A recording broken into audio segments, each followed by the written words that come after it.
Hello, and welcome to another chapter of a tome pulled right off the shelves at the heart of the Jakuls.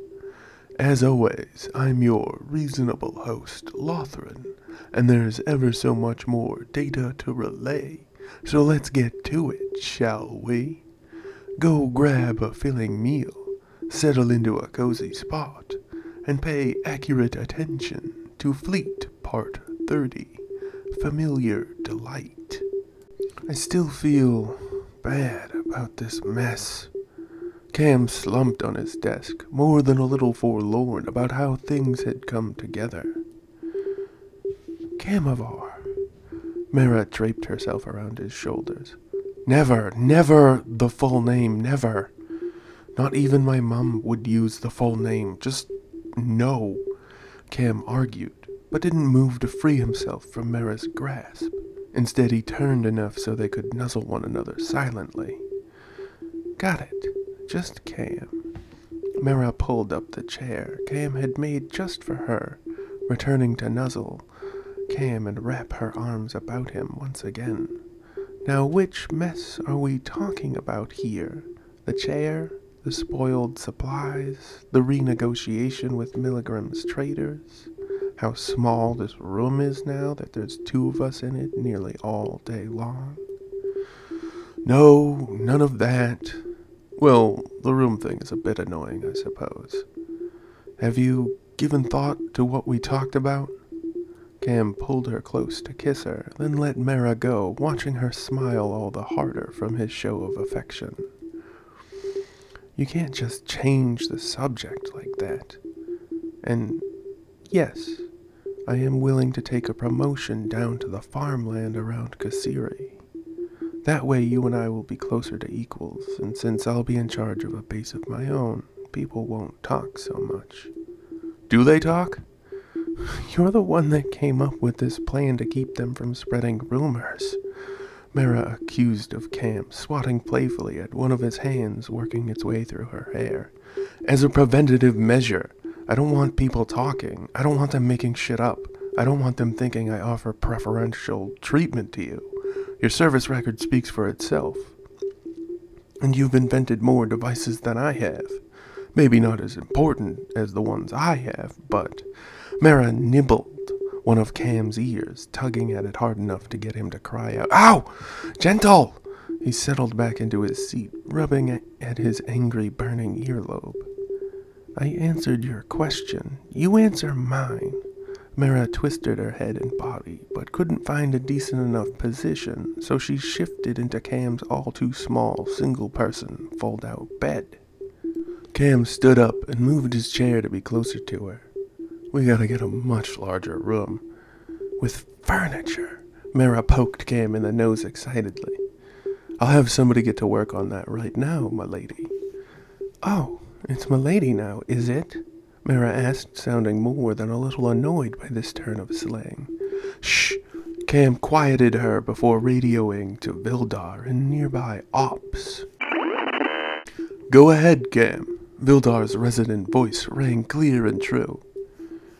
I was chatting with my temporary assistant, and is that what all the kids call their sweethearts these days? Vildar interjected in a biting tone. Mera gasped, but the look of shock on her face was clearly manufactured in a laboratory. Kam shot her an accusatory glare, but managed to keep his cool. How long have you been aware of this?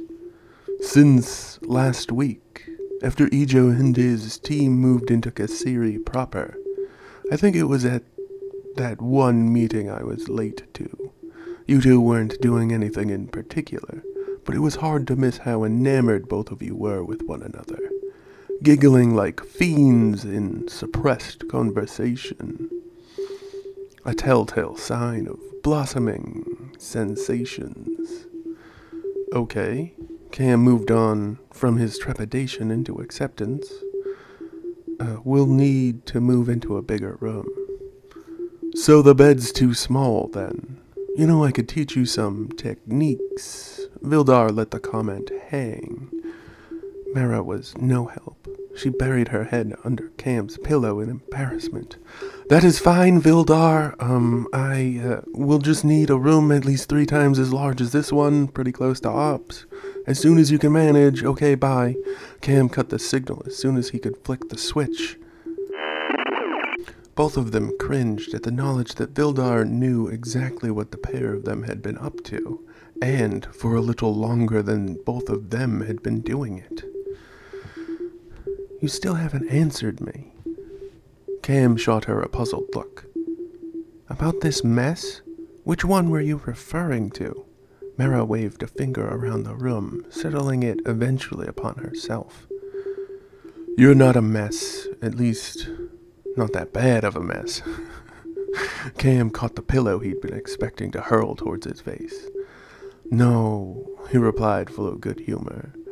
Cam reached out to intertwine his hand into hers. This, Cam gestured all around him, all of this would be a lot worse if I wasn't around to make it not so bad, Mera asked, kissing the back of Cam's hand with the most intriguing look upon her delicate features. Cam eventually read what she was saying without speaking. I'm not ready for another round. It's much too soon. I'm still recovering. Mera pouted in Cam's direction, clearly disappointed that he wasn't up to the task she required of him. And so it is. Our time together has once more come to a close. I hope each and every one of you enjoyed the tale as much as I have the telling of it. As always, I've been your qualified host, Lothran, and this was Fleet Part 30, Familiar Delight, another tale right from the heart of the Jakuls. And now, we must once again part ways. Korvoth, guide them back along the proper path, back to the safety they know all too well. Yes, sir, Lothran. Lothran said I didn't need to listen to this one, and while it's part of the story, I suppose, I should have probably listened to him. It's filled to the brim with, romance. Gross. I still have a job to do, and I'm gonna do it. But gross. A pleasant greeting and a fond farewell to each and all. Please leave all your comments, questions, and kindnesses down below. Don't you let me catch a single one of you leaving any of that mean, rude, or terrible stuff, though. You keep all that baloney to yourselves. You got it? Good. Remember to like, share, and subscribe to help us learn, spread, and grow. And don't forget that we strongly encourage each and every one of you to stay safe out there. See you again tomorrow for this week's discussion. Something in my throat. Hopefully there won't be too much of this yucky stuff. It's all gross and such. Ugh. Good night and good luck. You'll need it. Bye-bye, everyone.